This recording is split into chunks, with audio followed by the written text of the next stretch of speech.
Hello and welcome to the Street Crime UK YouTube channel. Please don't forget to like, share and subscribe. Today we look at one of the most dangerous drug lords to ever exist in the UK criminal underworld. David McMillan was born on the 9th of April 1956 and is a British/Australian drug smuggler who is best known for being the only Westerner on record as having successfully escaped the infamous high-security Bangkok's Klong Prem prison. Mr. McMillan's exploits were detailed in several books, such as Unforgiving Destiny and Escape the Past, and in the 2011 Australian telemovie Underbelly Flies, The Man Who Got Away. Mr. McMillan even quotes at one stage going on to say, "Imagine losing everything you care about. Home, family, freedom, every object that built your life," wrote Mr. McMillan. Then, locked in some of the world's worst prisons, even if you survive, there are little deaths feeding on your guts, and when that happens 5 times over 30 years, those little deaths drain your soul. In the book Unforgiving Destiny, the relentless pursuit of a black marketeer reveals the ultimate cost of survival in the darkest of dark worlds.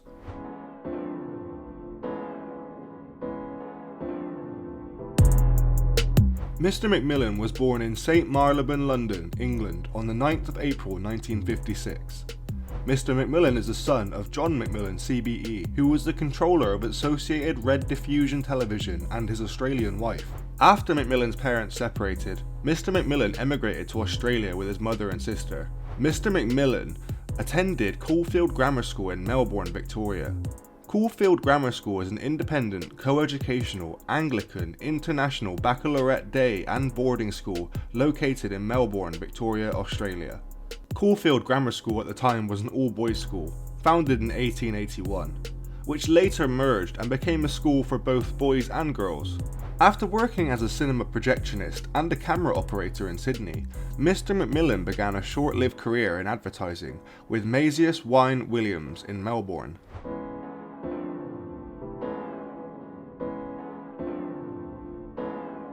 A part-time job at a city cinema introduced Mr. McMillan to the fringes of the criminal underworld, a group of safecrackers who had turned to narcotics when police surveillance curtailed their traditional profession. Connections with the free marijuana hippie lobbyists brought these two worlds together, and a tempting opportunity for Mr. McMillan, who was himself well-travelled. At the time, Mr. McMillan was a distributor of a monthly magazine, The Australasian Weed, a drug reform periodical, and advocated the complete lifting of the prohibition against drugs for recreational use. Mr. McMillan then began a career as a drug smuggler, during which Mr. McMillan had developed the bag duplication system at Sydney's Kingsford Smith Airport in the late 1970s, where Mr. McMillan smuggled hashish in from India. In 1979, Mr. McMillan fell out with the disgraced peer, Lord Tony Moynihan, after the exiled lord attempted to trap Mr. McMillan in a gambling sting operation, using the large-scale bets of the Chinese-run cockfights in Manila. Lord Moynihan had hoped to employ Mr. McMillan's technical expertise to detonate an explosive capsule in the necks of fighting cocks, and so determine the winners in advance. Lord Moynihan planned to swindle Mr. McMillan out of the betting stake after a test game had been completed. Mr. McMillan was alerted to the scam by his Chinese filmmaking friends and left the Philippines after cautioning Mr. Moynihan for attempting to fix the cockfights. Mr. McMillan would later move on to hoodwink smuggler Howard Marks in the 1980s, resulting in Mr. Marks' conviction and imprisonment in America. Imprudent spending attracted the attention of federal police when a Clarnet Coachworks car was imported from California bearing papers that had greatly undervalued the vehicle. This slip-up led to a major investigation which eventually revealed houses, businesses and properties along the eastern coast of Australia, brought with cash and valued in the millions of dollars. These assets later became the subject of Australia's first important confiscation of drug-earned assets. At the peak of Mr. McMillan's career in the 1980s, Mr. McMillan was a multi-millionaire and maintained homes, offices and apartments all over the world. After 3 years, Mr. McMillan and business partner Michael Sullivan were arrested following Operation Aries, a Victoria Federal Police Task Force operation reported to have cost over $2 million of Australian dollars. Mr. McMillan and Mr. Sullivan, along with their partners Clelia Vigano and Mary Castillo, were arrested on the 5th of January 1982 for conspiracy to import heroin. The four had several false passports between them, and stood trial with S. Chowdhury and Brendan Healy on 12 counts of conspiring to import drugs between 1979 and 1981. Mr. Healy was acquitted on all charges, and 9 others accused of the conspiracy accepted indemnity against prosecution in exchange for testifying against their co-conspirators.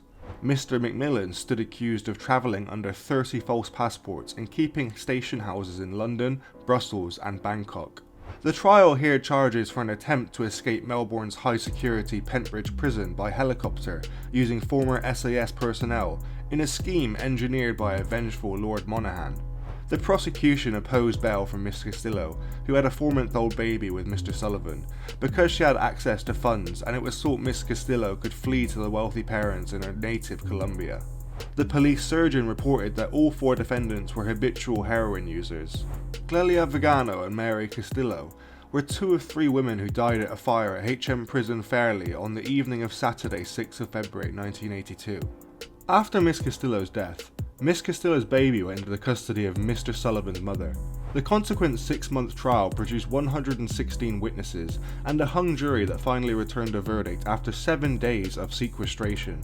Despite being acquitted of 11 of the 12 counts, Mr. McMillan was found guilty of the remaining count and was sentenced to 17 years before being released in 1993 on parole. During the trial, agents from the United States Drug Enforcement Administration testified against the Thai national Mr. Chowdhury, who they believe had links to the Golden Triangle's 3rd biggest heroin exporter, and the kidnapping and murder of an agent's wife in Chiang Mai. Mr. McMillan denied any connection with Mr. Chowdhury and was acquitted of the relevant charge. However, the American involvement led to a lifelong antipathy between the DEA and Mr. McMillan.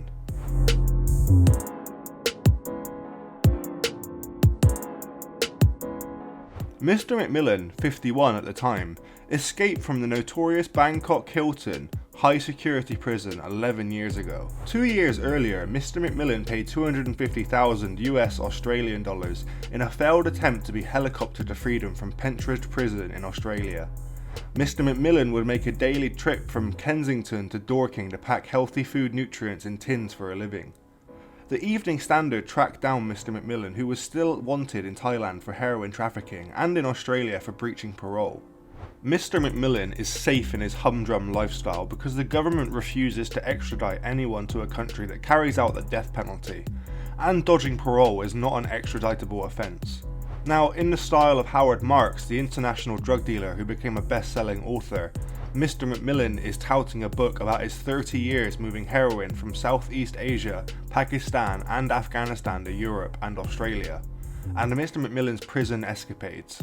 The book, entitled Escape, is selling well in Asia and was later published in Britain. In the 80s, Bayswater-born Mr. McMillan, son of one of the first controllers of ITV, was a multi-millionaire with homes in Mayfair, Melbourne, Bangkok, Hong Kong and Brussels.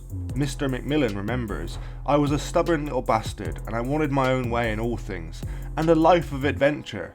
The drug world provided that opportunity." But it wasn't until Mr. McMillan stopped planning his own death that he started to plan his escape, writes convicted drug trafficker David McMillan, the only Westerner to have escaped from Bangkok's infamous maximum security Klong Prem prison, which is a high security complex that houses up to 20,000 inmates in squalid conditions. In August 1996, Mr. McMillan escaped Bangkok's Klong Prem prison, where unlike the normal drug dealers who suffered from vermin, worms, tuberculosis and AIDS, surviving on a diet of soup at the occasional fish head as well, Mr. McMillan's wealth had brought him a chef, servants and a sanitary toilet. "I knew I was going to get the death penalty, so I had to move before being sent to the Bakwang prison known as the Big Tiger, which holds Thailand's death row," Mr. McMillan says. Mr. McMillan gave the guards the impression he was content, but secretly acquired hacksaws hidden in posters for his cell walls. Mr. McMillan used these to saw through 2 bars in his cell and descend 40 feet to the ground using webbing belts.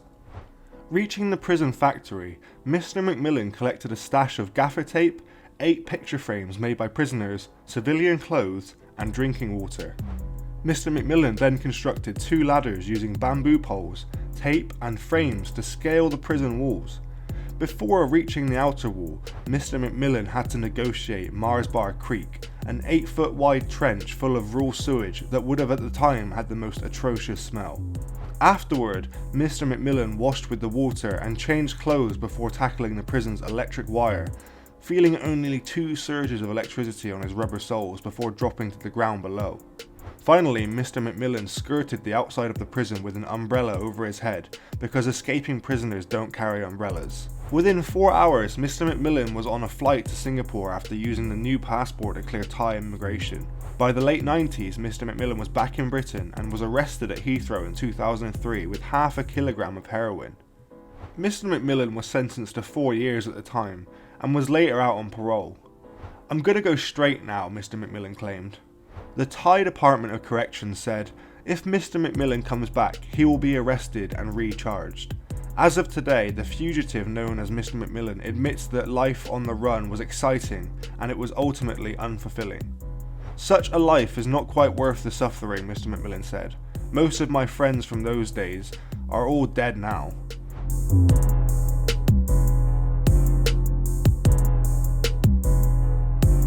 Mr. McMillan travelled to Balochistan, Pakistan, where Mr. McMillan lived under protection of Mir Noor Jahan Magzi of the Magzi clan.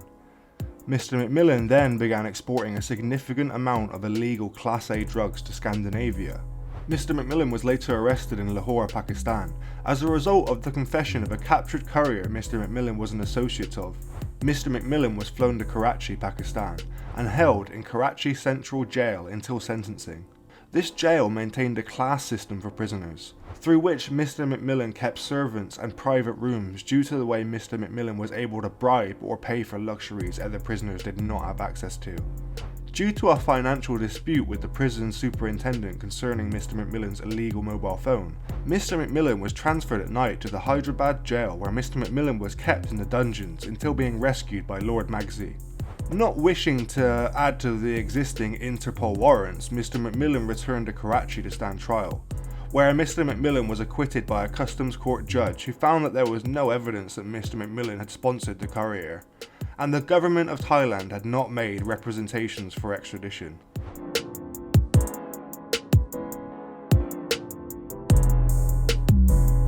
Mr. McMillan decided to return to London in 1999, but was later arrested again in 2000 in Copenhagen, Denmark. Mr. McMillan was arrested at Heathrow Airport in 2002 for smuggling 500 grams of a Class A and served 2 years in prison. Mr. McMillan's Thai warrant for heroin trafficking remained outstanding, as did a warrant for Mr. McMillan in Australia for breach of parole. Mr. McMillan was arrested again in April 2012 in an operation referred to Bromley Police by the UK Border Agency, concerning an ounce of heroin mailed from Pakistan to the United Kingdom. In the consequent trial, an undercover policewoman testified to delivering a package from which 30 grams of Asian heroin had been removed. Mr. McMillan had not opened the parcel addressed to a previous resident and denied any knowledge of the unidentified sender. After a 6-day trial, Mr. McMillan was sentenced at the Croydon Crown Court to 6 years imprisonment for the evasion of the prohibition on importing Class A drugs. Mr. McMillan was later released in 2014. In November 2014, Thailand formally began extradition proceedings against Mr. McMillan in London to have him extradited back to Thailand to serve outstanding warrants against Mr. McMillan. Mr. McMillan was arrested at the request of the Thai government and held at H.M.P Wandsworth prison in London. A long-running challenge began at Westminster Magistrates Court headed by defence barrister Tim Quen, QC. Evidence was presented detailing human rights abuses under the rule of the Thai generals who had staged a coup in May of that year, as well as expert evidence on Thai prison conditions. However, Judge Arbuthnot ruled against Mr. McMillan, as did the UK Home Secretary. 2 weeks before Mr. McMillan was sent back to Bangkok, the Thai authorities withdrew their request, stating technical reasons, and Mr. McMillan was released in September 2016.